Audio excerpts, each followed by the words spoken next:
Good evening. Welcome for our podcast, Chapter 8, page 68, last paragraph, titled I would like to share a particular technique which I have found immensely helpful in letting go of a particular like or dislike. I sit in front of my computer and think that just like my computer has the ability to clean up items from a deleted items folder on my email just with the touch of a button, I too have the capability of letting go of my likes or dislikes in just a moment. Every month, I clear up at least 3,000 emails from the deleted items folder. That takes a minimum of 20 seconds to clear each time.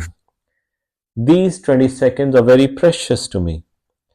With the click of a button, I remind myself that my nature is infinitely peaceful and I'm not bound by any likes or dislike. I'm henceforth going to purge my mind of these thoughts in these 20 seconds. Lo and behold, I clean my computer as well as my mind at the same time. It is extremely important to not get lost or confused here. What the seers said is that the renunciation does not mean letting go for enjoyment or stop doing the things that do bring us some pleasure. Let me explain. To really understand the concept of renunciation or dispassion, it is important to appreciate that our mind is the receptacle via the sense organs as well as the source of all enjoyment as well as our displeasure. We all want enjoyment. That is a given. We all want to seek this enjoyment to such an extent that when we find it, we want to keep it. Whenever we have some pleasure, we believe in our minds that we have found true happiness. And we keep doing the act which we think brought us this happiness, not realizing that it was very momentary. When the source of happiness goes, so does the happiness itself. This process is nothing but just a way that our mind has been conditioned.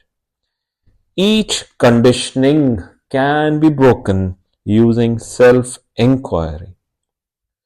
Once we start examining our thoughts with utmost attention, the conditioning starts to drop. If we truly want to find the actual source of everlasting peace and happiness, then all we have to do is become the best scientist.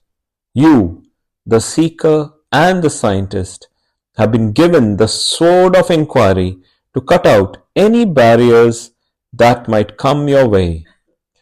Use this sword all the time to find your true nature. Question every thought and experience that you go through. As soon as you're awake, start by questioning the dreams that you had, the unfulfilled desires that you might have had from the previous day, things that you plan for the coming day. Let no stone be left unturned.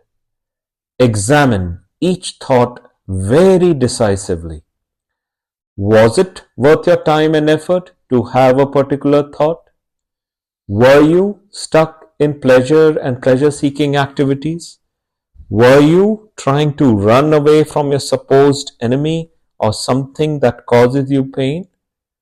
Did you face your own enemy of the barrage of thoughts and let them go? The more you inquire, you yourself realize that in those moments where you become attached or passionate about a particular event or person, you hence maintained your likes or dislikes. That is the moment when you were no longer dispassionate.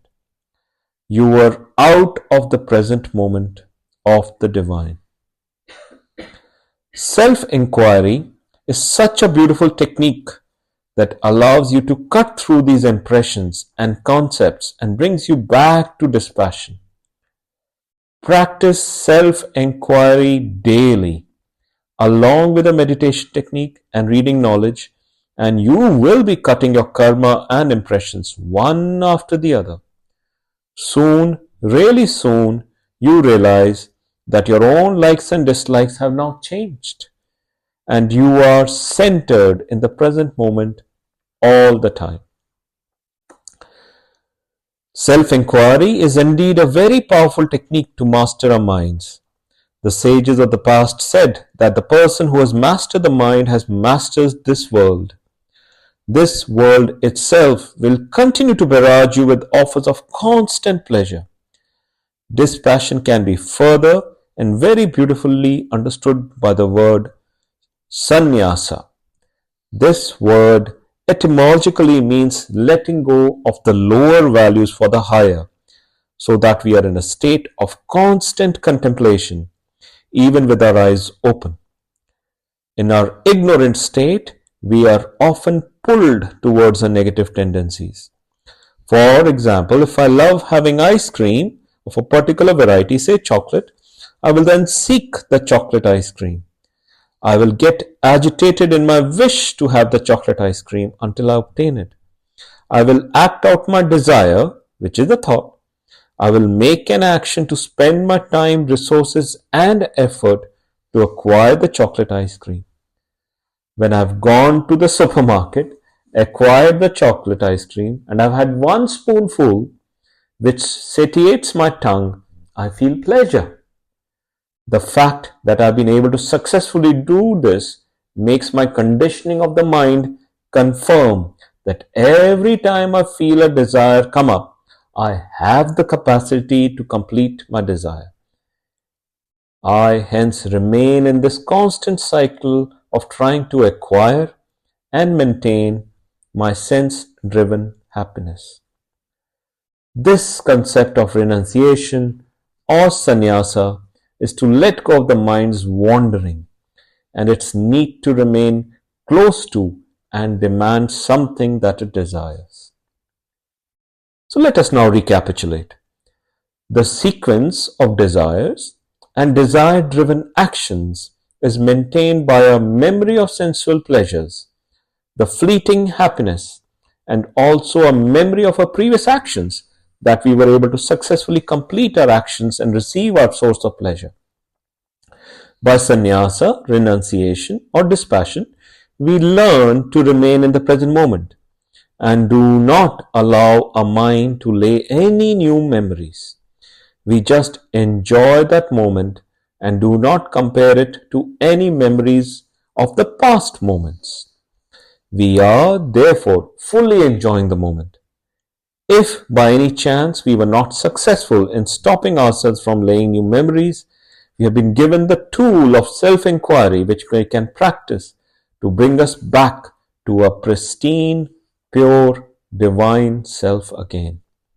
We should practice self-inquiry every day for it to be successful.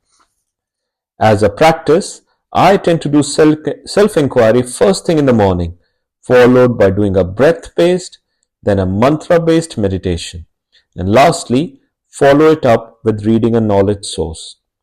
This whole sequence might take an hour or so. And we pause. We did an experiment in our group. How do we bring our mind to the present moment? For the listener, I suggest you listen to the silence in between the words. I am here.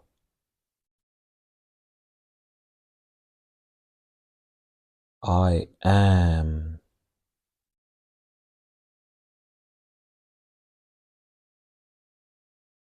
The present moment is. There is no past or future except from the present moment. I am.